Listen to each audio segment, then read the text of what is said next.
আমাদের ঘরটা ভেঙে চুরে দরজা জানালা আর কিছুই বাকি নাই।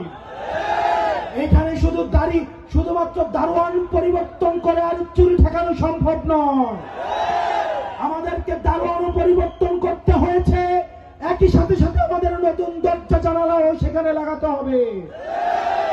সেই আশা নিয়ে এই বাংলাদেশের 70% মানুষ এই গণভোটে এর পক্ষে ভোট দিয়েছিল।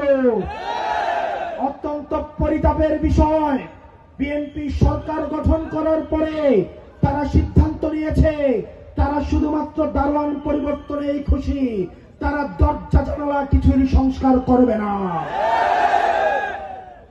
প্রিয় বিএনপি সরকার, আপনি জেনে রাখেন আপনি তাদের সাথে প্রতারণা করছেন যারা জুলাইয়ের রাস্তায় নেমে এসেছিল এবং যাদেরকে দেখিয়ে ফ্যাসিবাদের স্বরাষ্ট্রমন্ত্রী বলেছিল এই প্রজন্মকে একটা গুলি মারলে একটাই কেবল যায়, বাকিগুলো রাস্তা থেকে লড়ে না।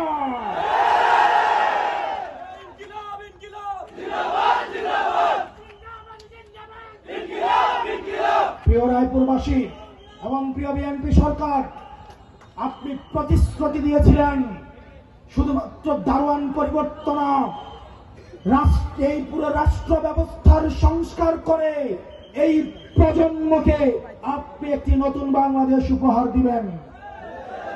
যারা জুলাইয়ের রাস্তায় নেমে এসেছিল তারা বাপচাচার পরিচয়ে, তারা নিজে এমপি নেতা মন্ত্রী হতে, ব্যবসায়ী হতে রাস্তায় নেমে আসে নাই, তারা বাংলাদেশটা সংস্কারের পরিবর্তনের এসেছিল।